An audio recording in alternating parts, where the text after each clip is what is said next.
Ambassador Jim Nicholson will join us in a moment. But first, Pope Francis has rejected the resignation of German Cardinal Reinhard Marx over his handling of the sex abuse crisis. Marx, the Archbishop of Munich, is one of the Church's most prominent liberal voices and a proponent of the synodal way we've been talking so much about in Germany that seeks to modernize church teaching.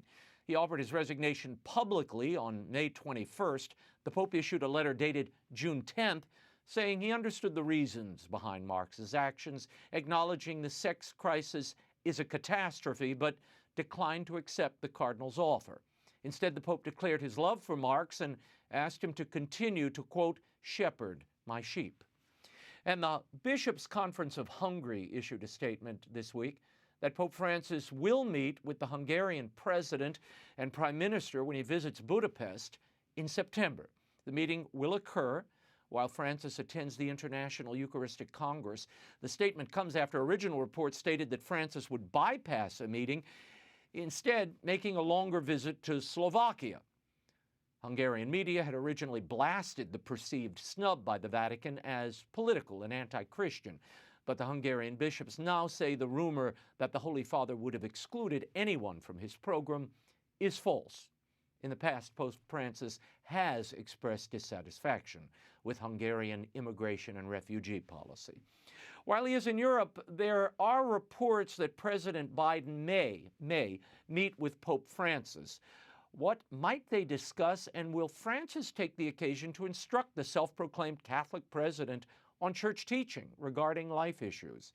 Here to give us an insider's perspective on this and much more is former U.S. Ambassador to the Holy See, Jim Nicholson. Ambassador Nicholson, thank you for being here. We keep hearing that President Biden could meet with the Pope next Tuesday, perhaps, just a day before the U.S. bishops convene their spring meeting, which already has an air of controversy due to the president's departure from church teaching on abortion and other issues. From your experience as ambassador to the Holy See under George W. Bush, what does Biden get from this visit, should it occur? A visit to the Pope by President Biden would be a good thing for Biden politically.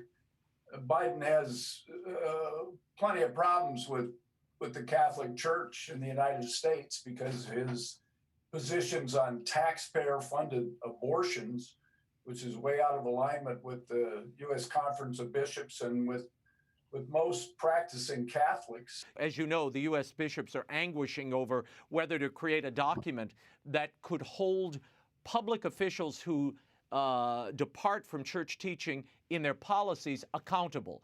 Might this blunt some of that criticism or possible criticism from the U.S. bishops?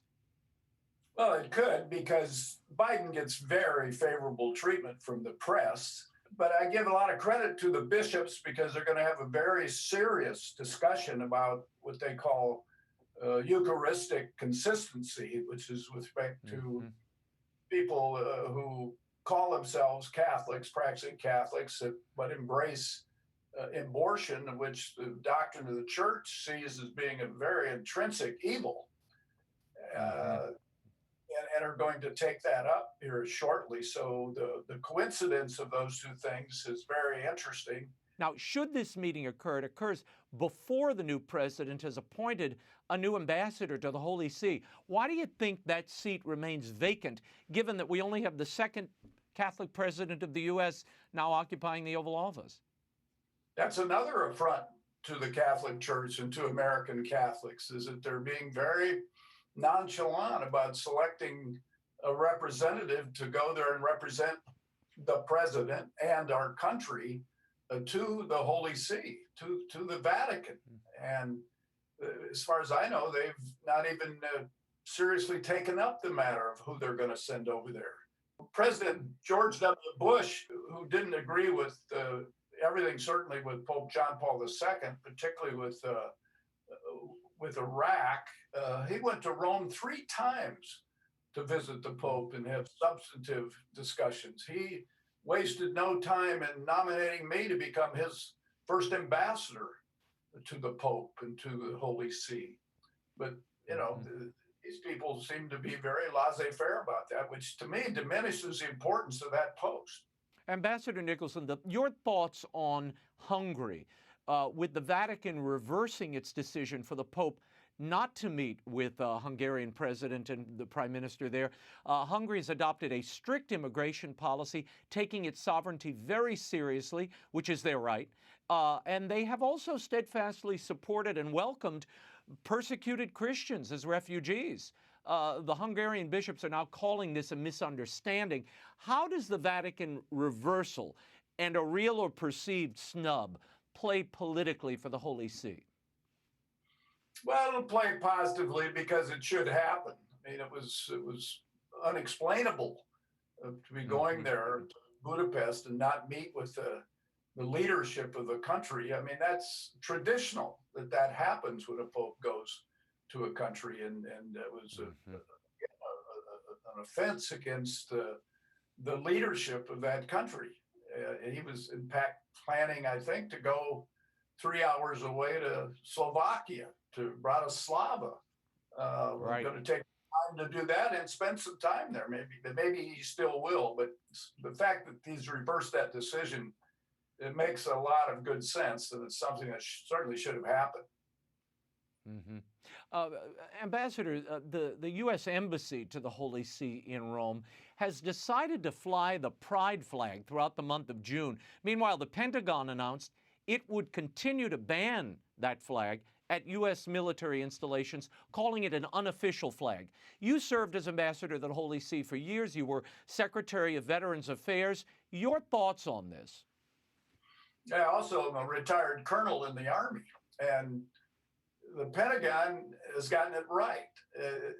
No mission of the United States should fly any flag but Old Glory, the flag of the United States of America, and not any other flags, not exhibiting the agenda at the moment of other movements, however important they are to the people involved. And we all know people in that movement. We have friends and the people we love and so forth, but there's no place for another flag on top of a mission of the United States. I mean, that mission is there to represent all the people of the United States. Put your diplomat hat on for a second and tell me, how do you think that's perceived in Rome at the Holy See, having the Holy See mission sporting the Pride flag for the month? Is that the right diplomatic note to sound when you're trying to engage that particular city-state? Well, I can tell you how I think it's perceived and how it should be perceived, which is it's a stick in the eye.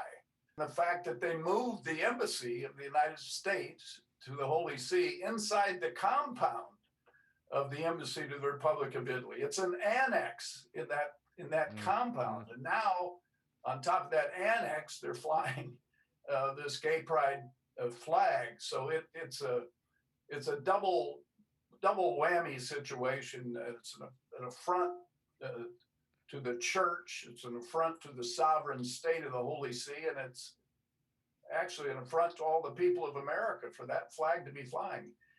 Before I let you go, on June 6th, we commemorated the 77th anniversary of the D-Day invasion at Normandy during World War II. I've walked that American cemetery and those beaches, and I tell you, I was struck by it a few years ago on the 75th anniversary. It was so moving and awe-inspiring to be there at this site where so many American lives were sacrificed for our freedom and the freedom of Europe. There was a glaring exception this year. President Biden and the White House failed to speak of that anniversary. How disappointing is something like that to you personally, to veterans, when the President of the United States fails to commemorate such a pivotal moment in our history?